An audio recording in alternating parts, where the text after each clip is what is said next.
శ్రీమాత్రే నమః. శ్రీ లలితా సహస్రనామంలో 972వ నామము అశోభన.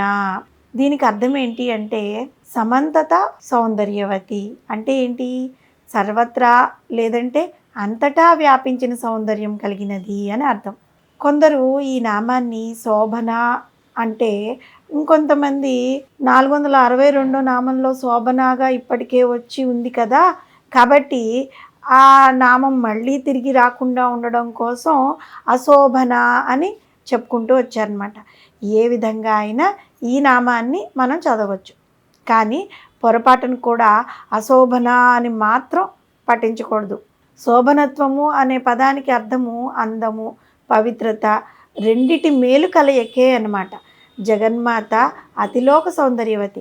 ఆ తల్లి యొక్క సౌందర్యపు అంశమును గ్రహించే శ్రీ మహావిష్ణువు జగన్మోహనకారి అయి మోహిని రూపాన్ని ధరించాడు. క్షీరసాగర మథన సమయంలో ఉద్భవించిన అమృతాన్ని అసురులను తన రూపలావణ్యంతో మోహింపచేసి దేవతలకు మాత్రమే పంచిపెట్టాడు. అదే మహాద్భుతమైన సౌందర్యమైన రూపంతో ఈశ్వరుని సైతం మోహింపచేయగలిగాడు శ్రీ మహావిష్ణువు. పరమేశ్వరి యొక్క అలౌకికమైన సౌందర్యంతో కూడిన ఆశోభన అనే సుగుణ రూపమును వసన్యాది వాగ్దేవతల్లో లలితా సహస్రనామంలోని 13వ నామం నుంచి 51వ నామం వరకు చాలా అద్భుతంగా వర్ణించారు. ఆ నామాలను మనం ముందు చదువుకున్నాం కదా. అందమైన ముఖ సౌందర్యం కలది, పద్మములతో పోలిక కలిగిన నేత్రాలు, సుందరమైన హస్తాలు, పాదములు. ఈ విధంగా ఆ పరమేశ్వరి నఖశిఖ పర్యంతము సౌందర్యంతో కూడిన సాకార రూపంతో ప్రకాశిస్తూ ఉంటుంది.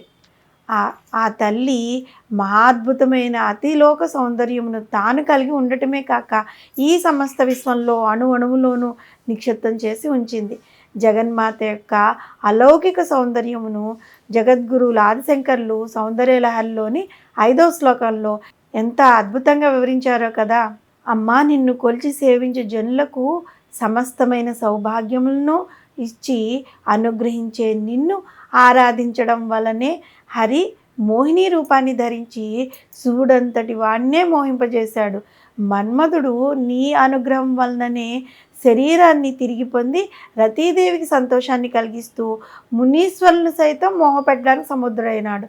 జగన్మాత కంచి కామాక్షి అనుగ్రహానికి పరిపూర్ణంగా పాత్రులైన శ్రీ మూకశంకర్లు తన మూక పంచశతిలోని ఆర్య శతకంలోని 20వ శ్లోకంలో జగన్మాత సౌందర్యాన్ని వివరించారు. ఎంత అద్భుతంగా వివరించారు అంటే, ఆద్యంతములు లేని శాశ్వతురాలైన తల్లి నువ్వేనమ్మా.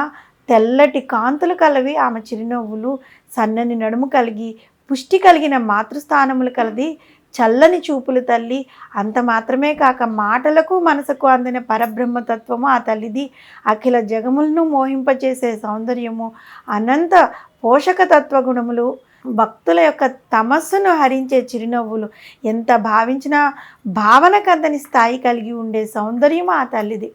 తాను స్వయంగా మహాద్భుతమైన సౌందర్యంని కలిగి తన సౌందర్యంను సృష్టిలోని అణువులోనూ నింపి ఈ జగత్తును అతి సుందరంగా గావించి క్షీరసాగర మదన సమయంలో జగన్మోహనాకారంతో మోహినిగా ఆవిర్భవించి వసన్యాది వాగ్దేవతల చేత కీర్తింపబడిన సాకార రూపం కలిగిన ఆ పరమేశ్వరిని మనందరము ఆ శోభన అనే నామంతో ప్రతినిత్యం స్మరిస్తూ ఉంటే ఆ తల్లి దయ వల్ల అంతటి సౌందర్య ఆకారము మనకి కూడా ఆ తల్లి ప్రసాదిస్తుంది. అంటే ఇక్కడ శరీర సౌందర్యమే కాదు, ఆత్మ సౌందర్యం చాలా ముఖ్యం. అది ఆ తల్లి దయ వల్లే మనకి కలుగుతుంది. శ్రీమాత్రే నమః.